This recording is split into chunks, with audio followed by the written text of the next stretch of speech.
Hi everyone, my name is Andi Pateña-Matheu. Join me as we learn and unlearn things and make new discoveries. This is AnDiscoveries.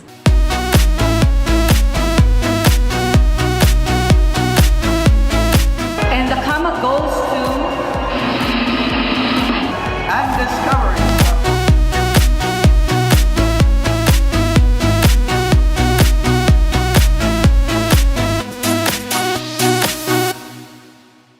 Mga kauban, today's episode is truly special as we have the privilege of having such an admirable young lady who describes herself as a phoenix who rose from the ashes of life's fire.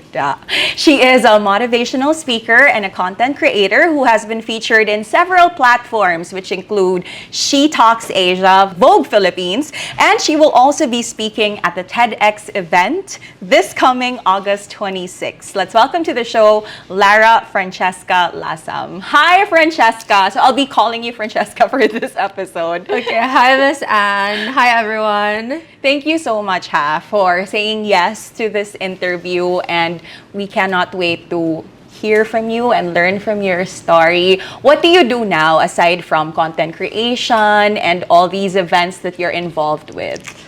First of all, thanks for having me. It's such an honor to be talking to your audience and you as well. What I do now is I sleep. I'm just kidding. Sana all. No, I try as much as I can to get the sleep because it's been pretty hectic. But I am still studying. I'm an incoming fourth-year psychology student at the University of the Philippines, Cebu. So. Yes, juggling here and there some of those things. So graduating na ka this year? Hopefully, Miss Anne, yes. Anong psych man imong gikuha nga course? Really interesting how I put a metaphor to it kay when you get a new car, you get a car manual. Or when you get a phone or any tech, you get a manual for those. But growing up, I never had a human manual. And I thought Murag Psych might give me a little peek into how to be human. Or how the human mind works, at least. And if you ask me, did I get that manual?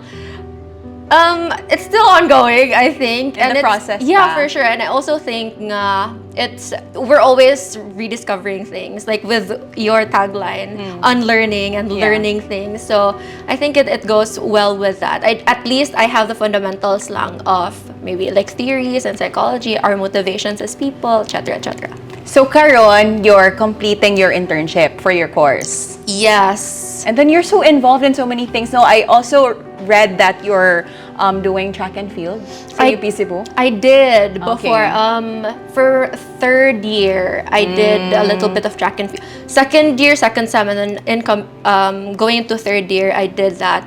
Dabbled into it because I wanted to get my feet around knowing how to be okay with new things. Because I wasn't...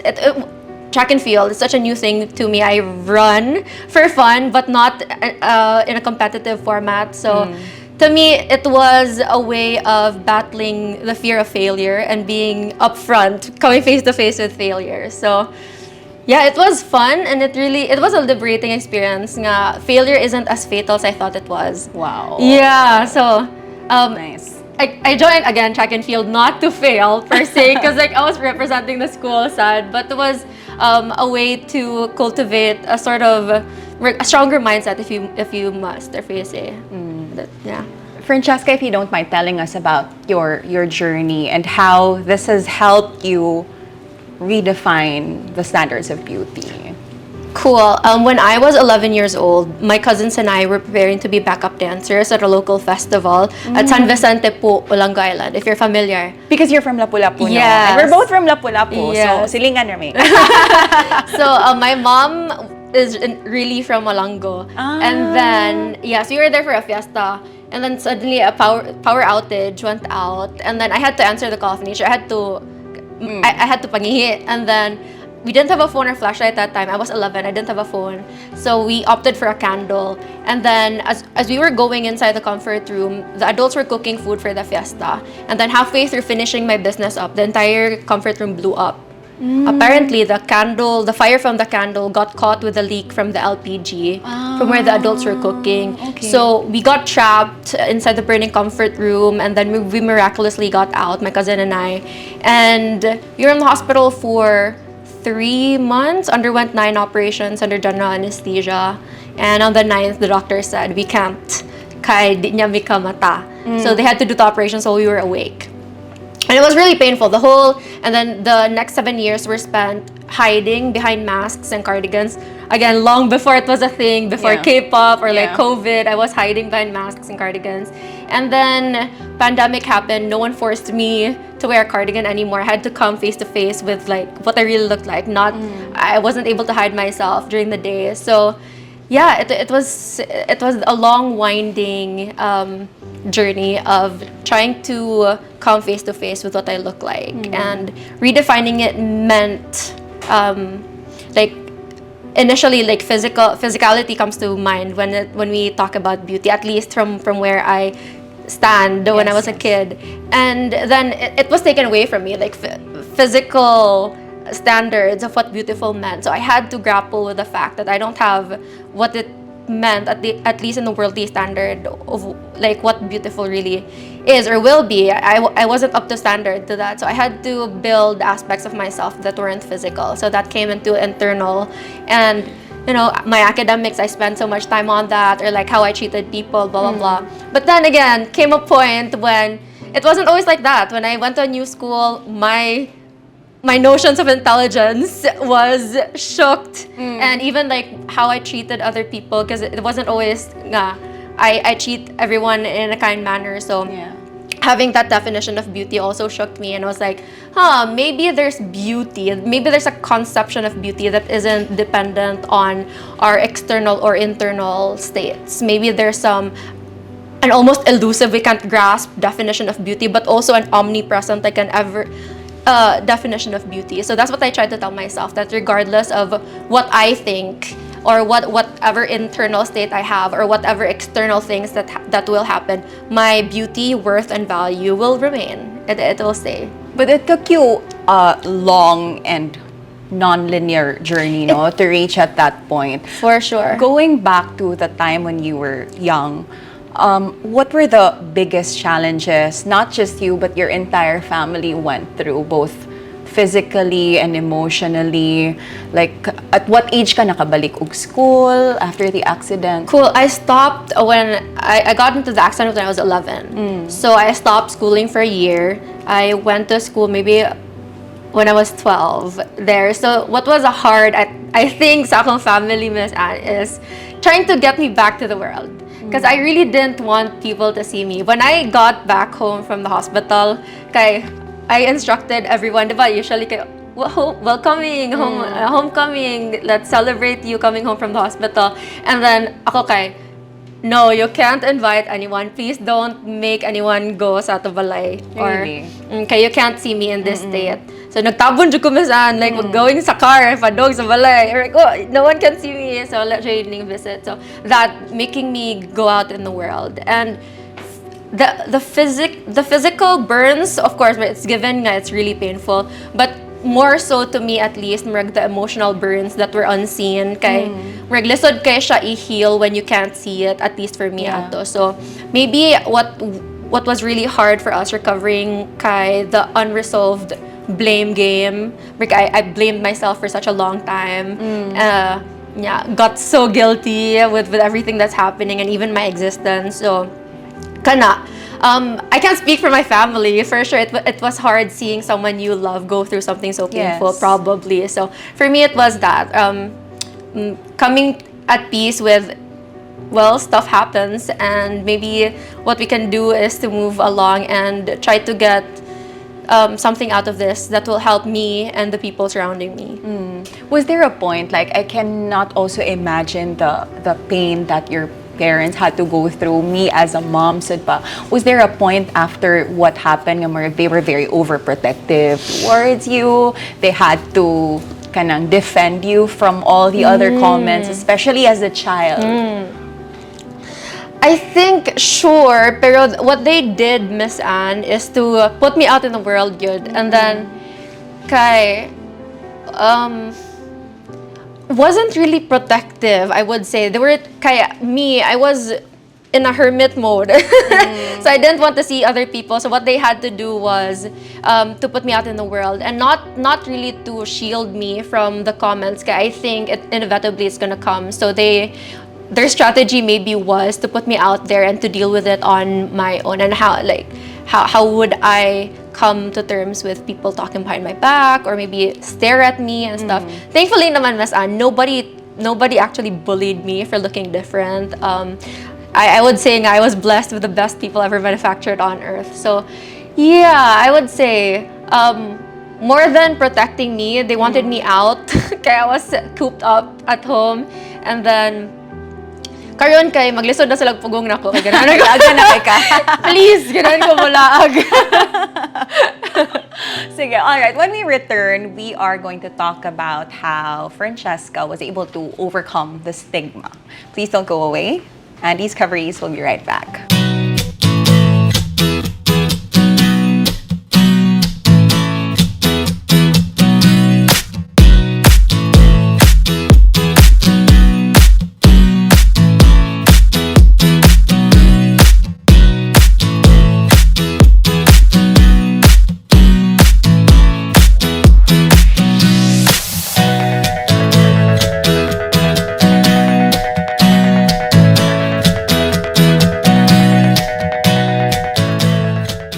You're still watching AnDiscoveries with Larra Francesca Lasam. Francesca, you talked about how you were blessed, with the most wonderful people surrounding you, from your family and your friends. Pero I'm sure nga, at some point, there were also probably negative comments that you've encountered. Yun sa man mo pag-deal with, especially as a young girl?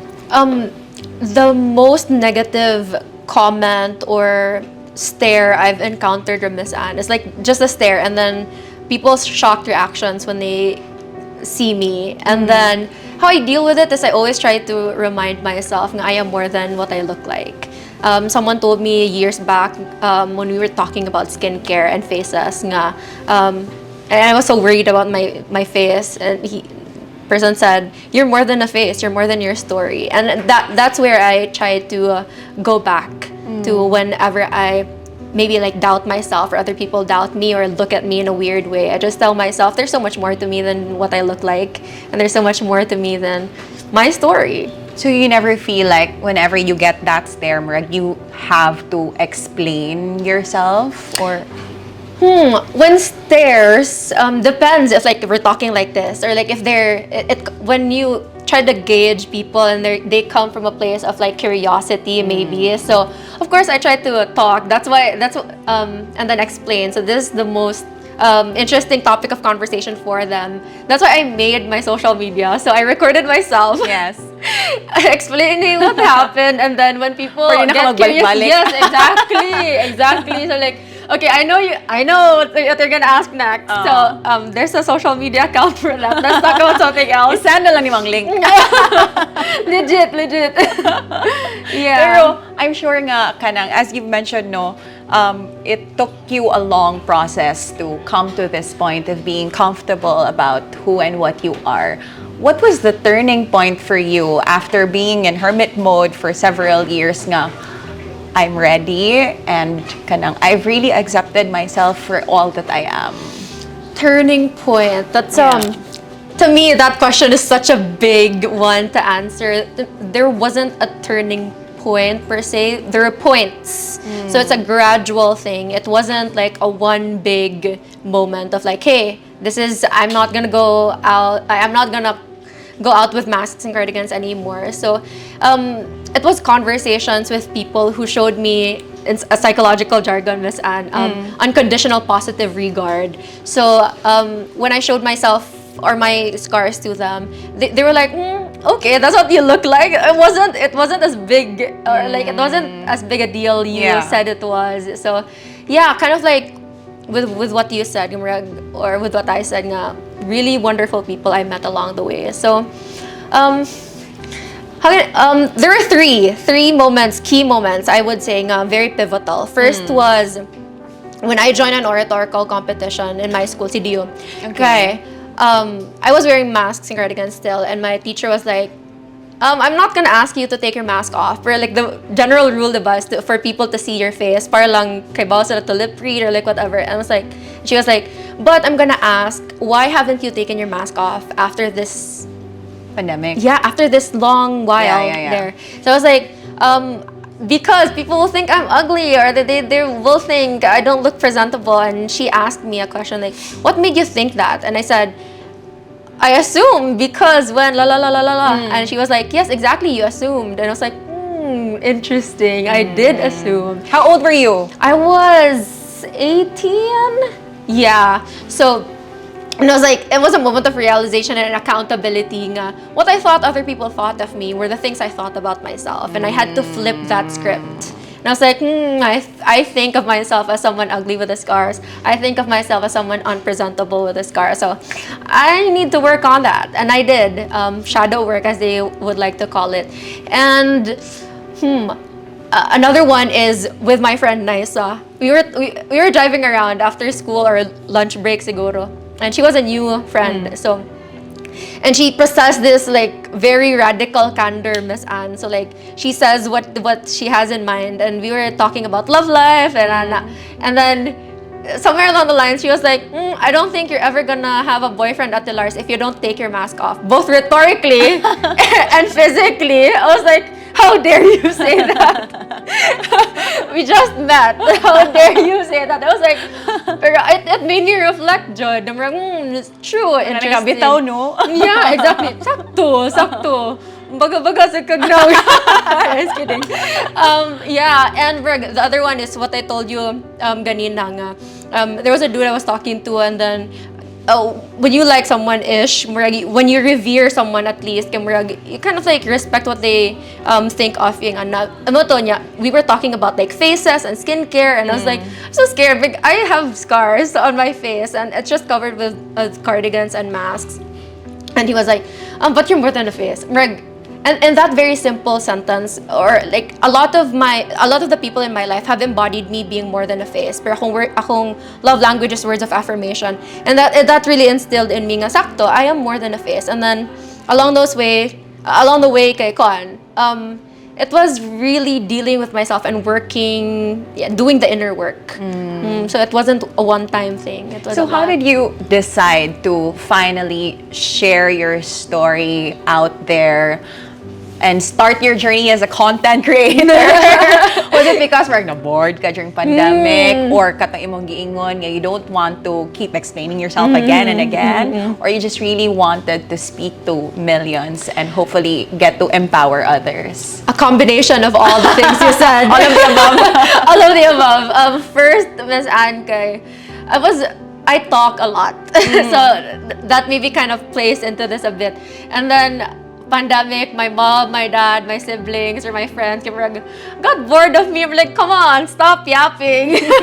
And I had to have an outlet for my thoughts, and it's kind of like my self-expression, words, talking, and then social media, like videos and pictures, marrying those elements together paved the way for self-creation turned into content creation. So yeah, and another bit of that, I started sharing my story long before I had like a social media thing. So I talked about it in my local Red Cross. I was a Red Cross volunteer, and then there was an RCY youth instructor program, or like in my Girl Scout, or just my friends. And then the reaction would always be, wow, you did that? You've overcome how did you do what you did? Like, how have you come to the point that you're at now? And I was like, maybe there's a value in talking about my story, and it kind of like blew up, and people gotten value out of it, I guess. And on that note, when we return, we will get to know more about Francesca's goals for her advocacy and personal growth. So please don't go away. AnDiscoveries will be back in a bit.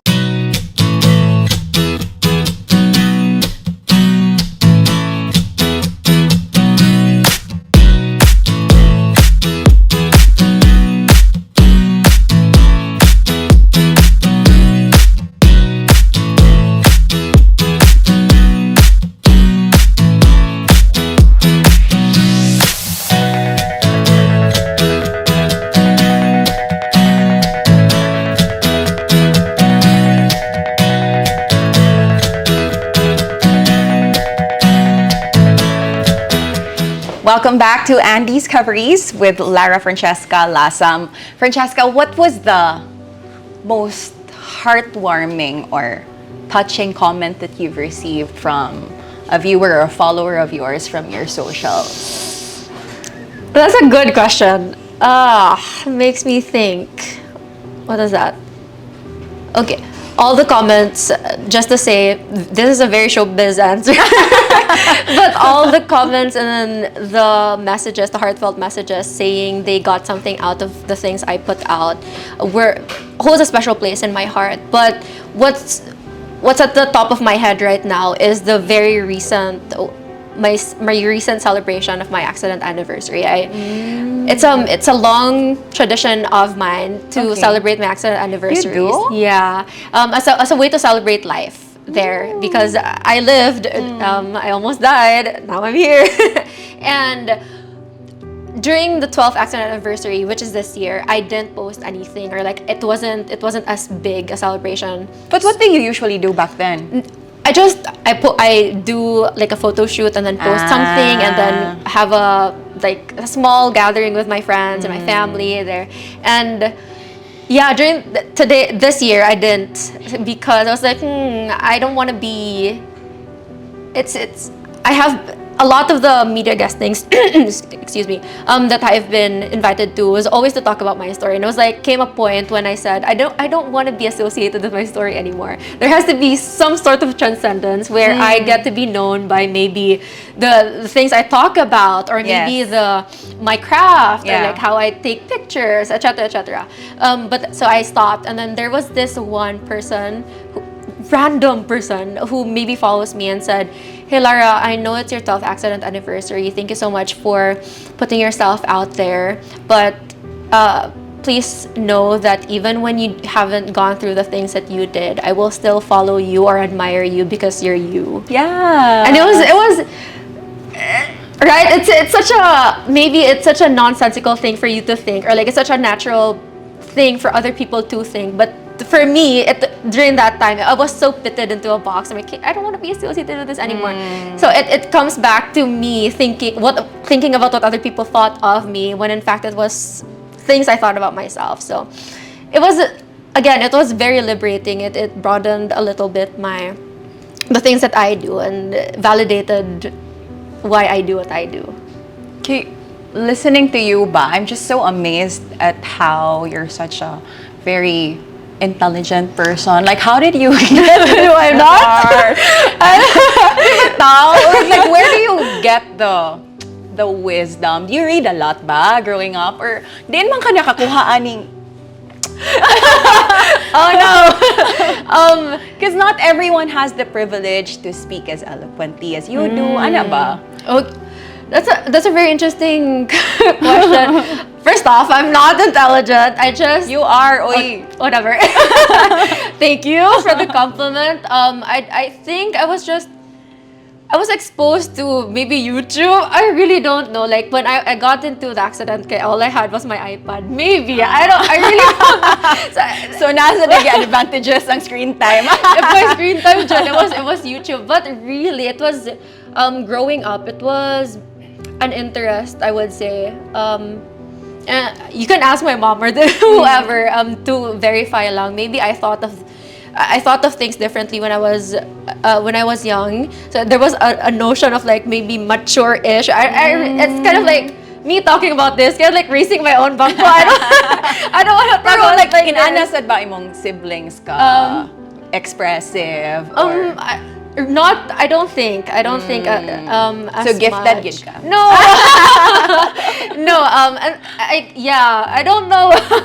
So there, I was exposed. Maybe it's also kind of like my interest, Miss Anne. Like like I took psychology, so like I'm really interested in how humans work, or like what sort of things we learn from different situations, etc., etc. So maybe personality comes into that, and maybe like personality paired with like interest. So I exposed myself to, with what you said, books, and then podcasts were a huge thing for me. So who's your favorite podcast host? You know Tim Ferriss? No. But I will look him up after this. Yeah, I was obsessed with Tim Ferriss for a little while.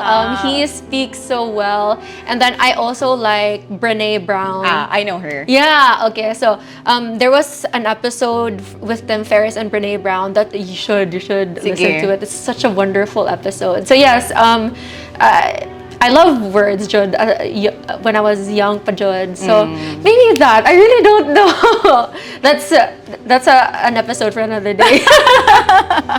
Pero I understand what you're feeling no nga. Kanang you've come to a point where you feel like, kapoy naman sigbalik-balik og tell sa akong story. I'm more than what happened to me. But probably you're still here because there are still people who still need to get inspiration from you. So if there are still individuals out there who are still in the hiding because perhaps of a physical injury or scars, what would you like to tell them? Okay, just to add on to what you said, coming from, it came a point when I said it became very repetitive. But then, right now, I'm accepting interviews again because I came to the realization that it's such a privilege to talk about what I talk about, and it's such a privilege to do what I do and impart like learnings, quote unquote, to people who might need it, again with what you said. And what I always try to remind myself is it's one thing to get introduced to these ideas of like, hey, you're more than self-familial or societal imposed limitations and identifiers, and actually embodying it for it to become like second nature and you don't think about it anymore. So things I do on social media hopefully reinforces that idea. So that's why I'm here now. And to whoever is feeling insecure or maybe still hiding, because I myself get into those moods again, it's just to remind you that you're more than your face, you're more than your physicality. There's so much more to you than what you think you are. You are more than self-familial and societal, worldly imposed limitations of who and what you are. And regardless of your setbacks, regardless of your successes and despite of your setbacks, you will always be beautiful, worthy, valued, and loved. Give us a teaser, Be, of your TEDx talk. What are you gonna talk about, man, sa Davao? Oh, cool. Again, I told you I'm still finishing polishing stuff up. But I'm gonna talk about how we can transcend certain rigid notions or almost elitist notions or conceptions of what beautiful is. Because I think when getting into society, we get ideas of like what beautiful is and we try to reach those ideals. But then it's high time that we transcend those and define it for ourselves, or maybe give or anchor a sort of definition that isn't dependent on those things. After you graduate, what are the other goals that you'd like to accomplish? You said that you have other interests like photography and etc. Unsa pa man imong gustong ma-achieve?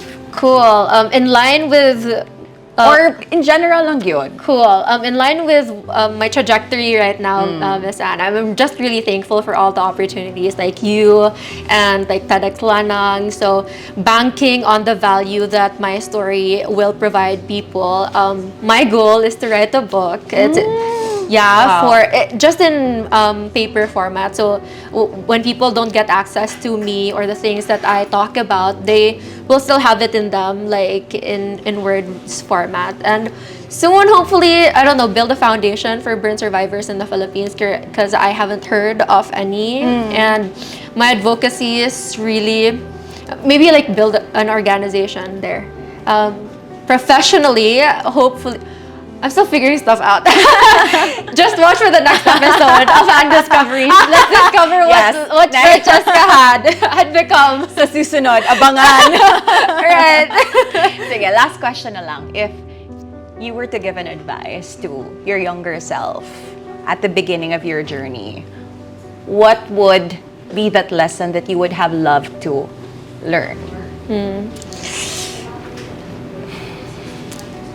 Just reiterating the things I've talked about earlier. It's Cheska, regardless of what you look like or regardless of what you will feel and however the world might turn or the directions it will take with regards to conceptions like beauty, worth, or value, you will always be beautiful, worthy, valued, and loved.